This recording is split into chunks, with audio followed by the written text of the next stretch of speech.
The halls of Congress echoed with shock and disbelief as Senator Bob Menendez, a prominent Democrat from New Jersey, was found guilty on all counts of corruption. This verdict has sent ripples through the political landscape, shaking the very foundations of trust and integrity that the public places in their elected officials. The verdict, delivered after a grueling trial, sent shockwaves through the political establishment and cast a long shadow over Menendez's once promising career. His rise to power had been marked by significant achievements and a strong commitment to his constituents, making this fall from grace all the more dramatic and disheartening for those who once supported him. The charges stemmed from accusations of bribery, with Menendez accused of accepting lavish gifts and illicit payments in exchange for wielding his political influence to benefit foreign governments. These allegations painted a picture of a senator who had lost his way, prioritizing personal gain over public service. The prosecution painted a damning picture of a powerful senator abusing his position for personal gain. They meticulously detailed how Menendez allegedly used his influence to secure benefits for himself and his associates, betraying the trust of the people who elected him. They alleged that Menendez had accepted hundreds of thousands of dollars in bribes, including gold bars, luxury vacations, and campaign contributions, from foreign entities seeking to curry favor.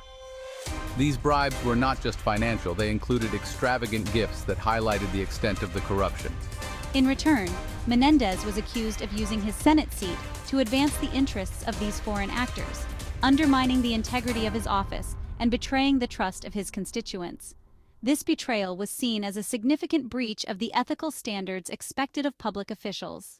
The verdict marked a stunning fall from grace for Menendez, a seasoned politician who had risen through the ranks to become one of the most influential voices in the Democratic Party. His influence had been far-reaching, making his conviction a significant blow to the party's image and morale.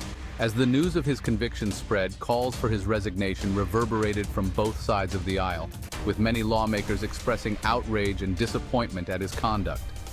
The bipartisan nature of these calls underscored the severity of the situation and the widespread desire for accountability.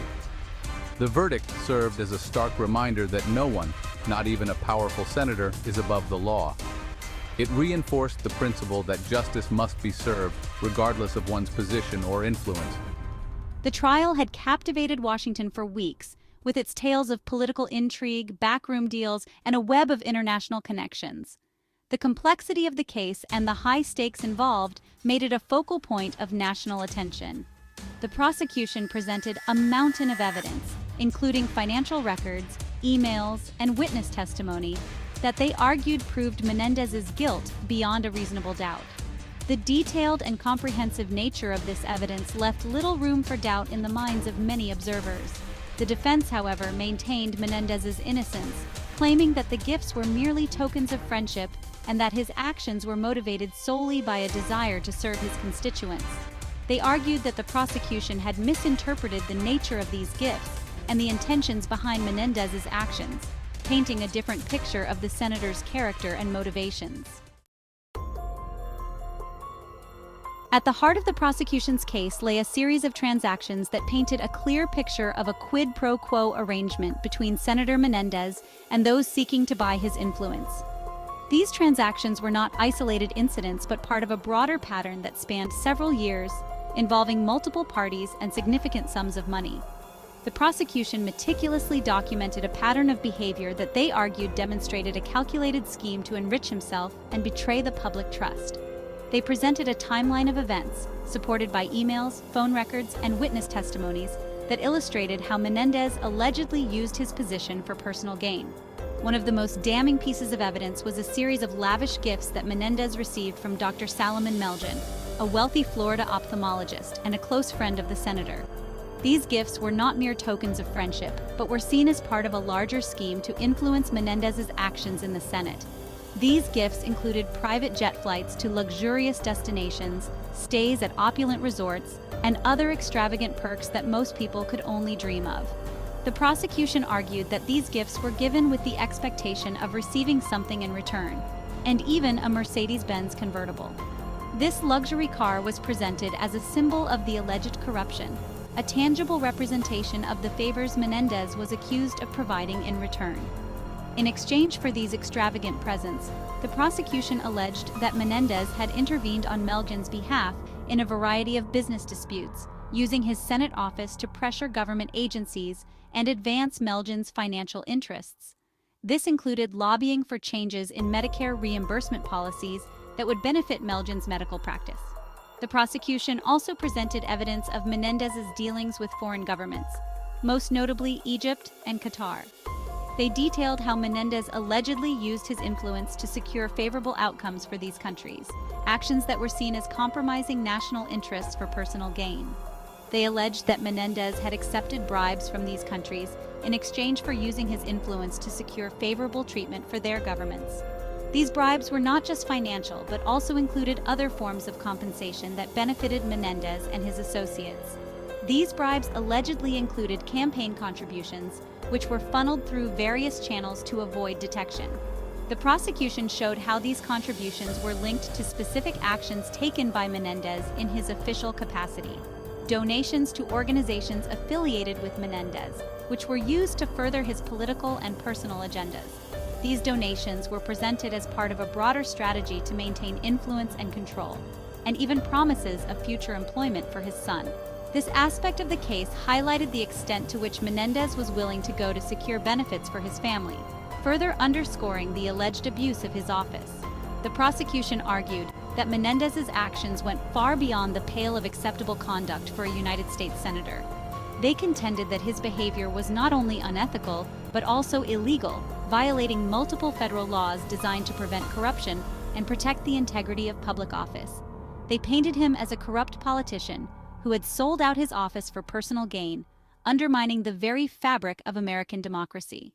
The prosecution emphasized that such actions erode public trust and weaken the democratic institutions that are the foundation of the country.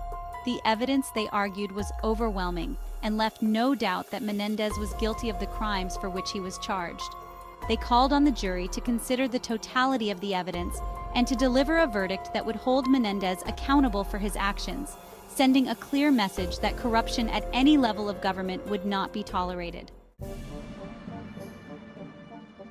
Throughout the trial, the prosecution methodically laid out a trail of evidence, meticulously piecing together a narrative that they believed would expose the full extent of Menendez's corrupt activities. They argued that this evidence revealed not just isolated incidents, but a pervasive pattern of corruption that spanned years. The prosecution presented detailed financial records that showed a consistent pattern of suspicious transactions, including large sums of cash deposited into Menendez's accounts shortly after he had taken official actions that benefited his benefactors. These deposits were often made in a manner that suggested an attempt to conceal their origins. In addition to financial records, emails and text messages between Menendez and his associates were also presented as evidence, revealing conversations that the prosecution argued demonstrated a clear intent to engage in bribery and influence peddling. These communications painted a picture of a network of individuals working together to exploit Menendez's political position for personal gain. These communications often contained coded language and veiled references to quid pro quo arrangements, further bolstering the prosecution's case. The use of such language, they argued, was indicative of a deliberate attempt to obscure the true nature of their dealings. Witness testimony also played a key role in the trial, with former aides, lobbyists, and government officials taking the stand to provide first-hand accounts of Menendez's dealings. These witnesses offered a glimpse into the inner workings of Menendez's operations. These witnesses described a culture of corruption within Menendez's inner circle, where favors were routinely exchanged for political access and influence. They recounted instances where political favors were granted in return for gifts, money, and other benefits. The prosecution's case was not without its challenges. Menendez's defense team mounted a vigorous defense, arguing that the gifts were merely tokens of friendship and that his actions were motivated solely by a desire to serve his constituents. They contended that there was no direct evidence linking the gifts to any specific official actions. However, the sheer volume of evidence presented by the prosecution, coupled with the damning nature of some of the communications and witness testimony, proved to be insurmountable. The prosecution's comprehensive approach left little room for doubt, painting a compelling picture of corruption that was difficult to refute. As the jury foreman read the guilty verdict on all counts, a stoic Bob Menendez stood in the courtroom, his face betraying little emotion. The weight of the moment hung heavy in the air as the realization sank in that his political career, once filled with such promise, now lay in ruins. Despite the overwhelming evidence against him, Menendez remained defiant, proclaiming his innocence and vowing to appeal the verdict. I am not going anywhere. I have always fought for what I believe in, and I am not about to back down now. I am confident that when all the facts are known, I will be vindicated. In a fiery statement delivered outside the courthouse, he denounced the prosecution's case as politically motivated and accused his opponents of engaging in a witch hunt to destroy his reputation. Menendez's defiance was met with mixed reactions. Some of his supporters rallied around him, expressing their unwavering belief in his innocence and praising his commitment to fighting for his constituents. However, many others, including some within his own party, were less forgiving, expressing their disappointment at his actions and calling for him to step down from his Senate seat. In the wake of the guilty verdict, a chorus of voices from both sides of the aisle called for Senator Menendez to resign from his position, arguing that his continued presence in the Senate would tarnish the institution and undermine public trust in government. Leading the charge was Senate Majority Leader Chuck Schumer, who issued a scathing statement condemning Menendez's actions and urging him to do the right thing by stepping down. Senator Menendez was convicted by a jury of his peers on all counts. He now faces a period of reflection and should resign. Schumer's call for Menendez's resignation was echoed by numerous other senators, including many Democrats who had previously been reluctant to criticize their colleague. The consensus among many lawmakers was that Menendez's conviction had rendered him unfit to serve in the United States Senate, and that his continued presence would only serve to further damage the reputation of the institution. The Senate is a body that is supposed to be built on trust and integrity.